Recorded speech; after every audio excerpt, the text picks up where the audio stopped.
Salut tout le monde et bienvenue dans cette nouvelle vidéo. Voilà, donc c'est une très grande joie pour moi de vous retrouver dans cette nouvelle vidéo dans laquelle je vais débattre sur le thème de savoir est-ce bien de vivre en Russie. Donc je sais que beaucoup de personnes se posent cette question, est-ce que si je pars en Russie, là-bas ça sera bien pour moi? Voilà, donc dans cette vidéo je vous parlerai des différents points et par la suite ça sera à vous de juger. J'avais déjà enregistré une vidéo sur le thème de savoir est-ce bien de vivre en Russie, mais compte tenu de mes déplacements entre Moscou et Voronezh, j'ai perdu mon disque dur là où j'avais enregistré cette vidéo. Donc j'ai décidé cette fois-ci de refaire cette vidéo avec beaucoup plus d'informations. Oui, restez jusqu'à la fin, vous ne serez pas dessus. Alors, ceux ou celles qui viennent d'arriver sur ma chaîne YouTube, je vous souhaite la bienvenue. Bienvenue sur ma chaîne YouTube. Moi, c'est Michel Guidavogi. Vous pouvez m'appeler Michel Gauss. Voilà, donc je vous parle de la Russie, de ce que je vis ici et de tout ce qui s'ensuit concernant la Russie. Alors, si vous ne voulez pas manquer l'actualité sur la Russie, abonnez-vous et vous activez la cloche de notification. Voilà, donc comme je vous le disais, dans cette vidéo, j'ai pas mal d'informations importantes à vous divulguer. La première information d'abord, c'est de vous faire savoir, bon, ça c'est pour les nouveaux et ceux qui sont déjà là. Je sais qu'il y a certaines personnes qui vivent ici mais qui ne savent pas que c'est possible d'avoir un permis de séjour étudiant. Ils appellent ça le RVPO. Et donc voilà, donc RVPO ça signifie Разрешение на временное проживание в цели обучения. Donc ça signifie un permis de séjour temporaire mais étudiant. Voilà, donc et la première condition pour avoir le RVPO, il faut être déjà en première année. Si vous êtes par exemple en première année licence, première année master, première année doctorat, vous pouvez faire une demande pour avoir le RVPO. La seconde condition, il faut être au format d'études Ochная ou bien Ochna Zaochna. Donc Ochna ça signifie c'est les cours en plein temps et Zaochna ça signifie c'est les cours à distance, en fait les cours du soir. Si vous étudiez au format Ochna, vous pouvez faire une demande d'obtention de RVPO ou bien si vous êtes au format Ochna Zaochna, vous pouvez faire la demande. Mais si vous êtes au format Zaochna, c'est pas possible. La durée du RVPO c'est pendant tout votre cycle. Supposons que vous faites la licence. Le RVPO vous couvrira pendant tous ces 4 ans là. Et si par exemple vous faites le master c'est 2 ans, donc votre RVPO va durer pendant 2 ans. Donc le doctorat, bon, il y a un doctorat ici qui prend 3 ans ou 4 ans, donc ça dépend. Comme vous l'avez compris, c'est pendant la durée de votre cycle. Le premier avantage d'avoir le RVPO, comme c'est de façon logique, vous n'avez pas besoin de renouveler votre visa. Donc une fois que vous avez le RVPO,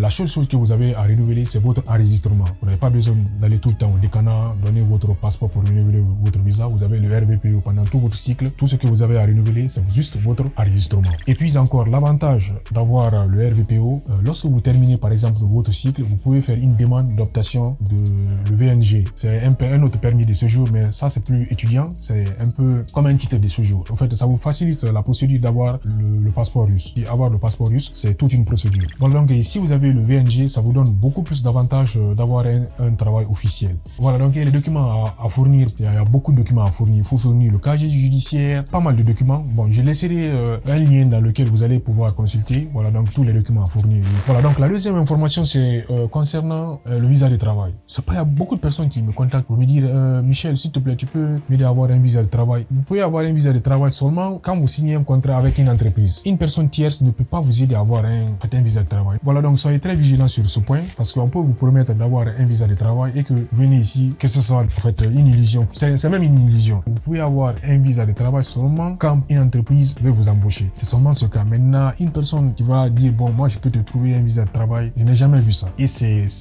de l'arnaque. Il y a encore ce qu'on appelle le visa touristique. Il y a d'autres qui pensent que quand ils ont un visa touristique, ils viennent en Russie, ils ont la possibilité de renouveler leur visa. Quand vous venez ici avec un visa touristique, vous ne pouvez pas renouveler votre visa. Vous serez obligé de sortir, faire une autre demande et rentrer. Que quelqu'un ne vous fasse pas croire, bon, vous avez un visa touristique, quand vous venez ici, vous pouvez continuer. Non, c'est impossible. Ici, les lois sur l'immigration sont tellement strictes. Moi, j'ai été victime de cela. Si vous avez un visa, par exemple, d'une école professionnelle, pour avoir un visa du Vysche Obrazovanie, en fait, de l'enseignement supérieur, vous serez obligé de sortir et de rentrer. C'est un peu les trucs ici, quoi, en fait. Donc, il ne faut pas que déjà les gens vous promettent certains trucs qui sont de l'illusion pure. Voilà, donc aujourd'hui, il n'y a presque pas de questions parce que j'ai fouillé dans mon YouTube Studio, j'ai regardé, je n'ai pas trouvé de questions pertinentes. Donc, si vous avez des questions, vous pouvez les poser dans les commentaires. Voilà, donc maintenant, nous rentrons dans le vif du sujet. Est-ce bien de vivre en Russie? En fait, la réponse à cette question variera d'une personne à une autre. Il y a certaines personnes qui viennent en Russie pour étudier, pour faire du business, faire du tourisme. En fait, chacun a son objectif. Mais d'autres, par contre, quand ils viennent, ils se confrontent à toute une autre réalité. Ils se disent, ben, moi, je m'attendais pas à ça. Je suis déçu. Je connais pas mal de personnes comme ça aussi. Mais à d'autres, par contre, ils viennent, ils s'installent, ils se disent, ben, ouais, ici, je me sens à l'aise, c'est bien, c'est ok. Voilà, donc c'est pour cela. Dans cette vidéo, je vous parlerai d'abord des avantages et des inconvénients de vivre en Russie. Parce que partout où nous vivons, il y a le côté positif et le côté négatif. Donc, je vais donner le côté positif et le côté négatif. Donc, ce sera à vous de tirer une conclusion, de savoir, bon, de pouvoir de pour et le contre, quoi. Voilà, donc nous allons commencer d'abord par les avantages. Le premier avantage de vivre en Russie, c'est le coût de la vie. Le coût de la vie en Russie est relativement bas comparativement à beaucoup de pays. Voilà. Quand nous prenons par exemple le logement, je prends un exemple simple. La ville par exemple de Saint-Pétersbourg, la deuxième capitale ou bien la deuxième ville de la Russie. Avec quelque chose de $300, tu peux avoir un appartement, pas loin du centre. $300 déjà par mois, tu peux avoir un bon appartement. Tu as l'eau, tu as l'électricité, tu as le gaz, tout est aménagé. Et puis tout est propre. À Moscou déjà, bon, là on peut se dire, ben, là-bas c'est la capitale, le logement coûte cher. Mais quand on prend les autres villes, à part Moscou, Saint-Pétersbourg, parce que j'ai été à Saint-Pétersbourg, j'ai regardé le prix des appartements comparativement à Voronezh, c'est presque, bon, il n'y a pas une très grande différence. Maintenant, j'ai pas été dans d'autres villes, mais déjà tu te fais une idée un peu sur le logement, le prix du logement en Russie. En Russie, à part Moscou, le prix du logement est relativement très bas.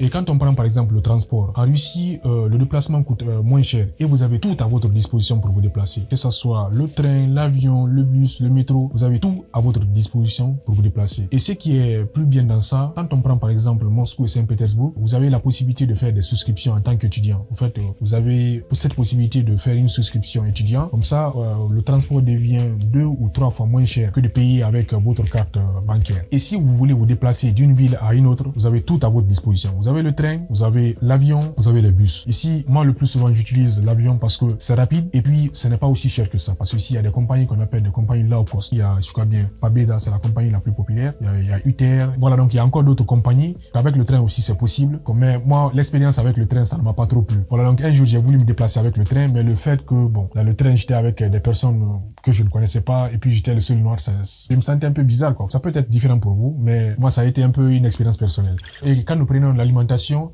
malgré que le prix des denrées alimentaires augmente, ça c'est avec le temps. Voilà, donc ça c'est dans tous les pays, mais vous avez la possibilité de manger à votre faim avec 400 roubles. Moi, des fois même, quand je fais un peu les calculs, des fois c'est plus préférable même d'aller quelque part, acheter un truc qui est déjà prêt. En fait, vous combinez les deux. Moi, le plus souvent, c'est la combinaison que moi je fais. Je prends un truc qui est déjà cuisiné quelque part. En fait, ils ont des endroits, des picarnis, des endroits où on cuisine, en fait, où vous allez trouver déjà que tout est déjà prêt. Vous achetez un truc et puis vous cuisinez votre truc à part et puis vous les combinez. Quand vous faites ça, ça vous fait économiser en temps et aussi, bon, pas aussi en argent, mais c'est beaucoup plus sollicitable, surtout quand vous êtes occupé. Quand vous n'avez pas le temps de cuisiner, ça vous facilite beaucoup plus. Voilà, donc en plus de ça, vous avez encore les stalovoya. Les stalovoya, c'est des restaurants. Bon, quand on fait la traduction directe en français, ça donne restaurant. Vous avez ça dans toutes les universités et puis encore, même dans la ville, vous pouvez trouver des stalovoya où vous pouvez aller manger à votre faim. Voilà, donc comme je l'ai dit, 300 roubles, 400 roubles, vous mangez tranquillement. Et puis, quand nous prenons les études, en fait, la Russie, c'est le seul pays, en fait, il y a d'autres pays, mais c'est le seul pays où vous pouvez étudier gratuitement. Moi, j'ai commencé la licence, bon, pas la licence, j'ai commencé la spécialité. Actuellement, je suis au doctorat, mais je n'ai jamais payé mes études. C'est très rare de trouver des pays comme ça. Le plus souvent, quand vous allez dans d'autres pays, soit vous payez une partie ou vous payez l'intégralité de vos études. Et même quand vous étudiez de façon contractuelle, les études aussi ne coûtent pas aussi cher que ça. Ça aussi, c'est un très grand plus. Si vous décidez de venir, par exemple, étudier, vous avez la possibilité d'étudier ce que vous voulez, pas aussi tout ce que vous voulez, parce que quand vous êtes par exemple contractuel, il y a certaines filières où vous ne pouvez pas les choisir. Voilà, donc ça c'était une parenthèse. Voilà, donc ça c'est un très grand plus du moment où vous avez la possibilité d'étudier presque tout ce que vous voulez et puis pas aussi cher ou presque gratuitement. Il y a encore un autre avantage qui va vous surprendre, c'est la sécurité. Oui. En fait, d'autres se disent peut-être que je suis seulement à la maison parce que j'ai peur de sortir. J'ai vu des commentaires comme ça. Moi, je vis en Russie il y a presque 7 ans, mais je suis pas sorti dehors pour que certaines personnes viennent m'agresser ou bien rentrer dans le bus, quelqu'un vienne m'arracher dans mon téléphone. Vous pouvez même pas faire ça en Russie. Vous n'osez même pas. Je vois dans des vidéos où, en fait, dans le métro, tu es assis, quelqu'un vient, il t'arrache le téléphone dans la main. Tu n'oses pas faire ça ici. Ça ne peut même pas te passer par la tête. Déjà, dès que tu le fais, tu seras arrêté. Du moment où tu as retiré le téléphone, les citoyens même vont t'arrêter. Et à plus forte raison, tu es là, tu marches calmement quelque part, quelqu'un vient t'arracher ton sac, ou bien quelqu'un vient t'arrêter. Il se peut qu'il y ait des coins qui sont un peu dangereux la nuit. Bon, il se peut, mais c'est très rare. Ici, vous pouvez marcher à n'importe quelle heure de la nuit, personne ne va vous déranger. manger. Pour exemple, il y a un supermarché qui travaille à côté de chez moi, H24, 24 heures sur 24. Mais personne, tu sors du supermarché, personne ne vient te retirer ce que tu as acheté. Tu le fais, il y a des caméras partout. Tu le fais, tu seras arrêté. C'est un très grand plus sur le plan de la sécurité. Tu vis tranquillement, personne ne te dérange. On n'agresse pas les noirs comme certaines personnes le disent. Ici, personne ne t'agresse. Donc, j'ai vu ça dans des vidéos dire que moi, je ne sors pas parce que déjà même pendant l'hiver, pour quelle beauté de la vie, moi, je vais sortir dans le froid là pendant qu'il fait moins 15 degrés. Je vais sortir avec une caméra en train de faire une vidéo pour vous plaire. Déjà que sur YouTube, comme je l'ai dit, je ne gagne rien. Pourquoi est-ce que je vais le faire? Voilà, donc ça, c'est un peu ça sur le plan de la sécurité et sur le plan du loisir. Vous avez tout à votre disposition pour vous divertir en Russie. Vous avez les boîtes de nuit, vous avez les restaurants, vous avez les endroits touristiques, vous avez tout ce dont vous avez besoin pour vous distraire en Russie. Si vous avez l'argent, c'est déjà bon. Les hôtels, les restaurants, tout est ok. Et vous avez des parcs d'attractions. Il y a de très beaux endroits, comme je le dis souvent en Russie, que vous pouvez aller visiter si vous avez de l'argent, si vous avez du temps. Vous pouvez aller les visiter. Et le fait d'étudier aussi en Russie, je ne parle pas de ces derniers moments-là où, en fait, à cause des sanctions, il y a, quand déjà que tu dis que tu es en Russie ou bien tu te trouves là, les gens ont déjà peur, en fait, ils ont une certaine méfiance. Quand tu as le diplôme russe, sur le plan international, c'est un diplôme qui est reconnu partout. C'est aussi un très grand avantage de venir en Russie et d'étudier aussi, parce que l'objectif, c'est de venir étudier. Quand tu étudies, c'est d'avoir le diplôme. Et quand tu as le diplôme, c'est aussi un très grand avantage. On a parlé des avantages, nous allons rentrer maintenant dans les inconvénients. Je sais que beaucoup de personnes s'attendent à ça. Les inconvénients, bon, il n'y a pas d'inconvénients. Mais je rigole. Voilà, donc il y a bien sûr des inconvénients de vivre en Russie, bien sûr. Voilà, donc moi je vais parler de ce que moi j'ai vécu et ce que de mon point de vue. Voilà, donc comme dans chaque pays, il y a des inconvénients, bien sûr. Le premier inconvénient, c'est le climat. Ouais.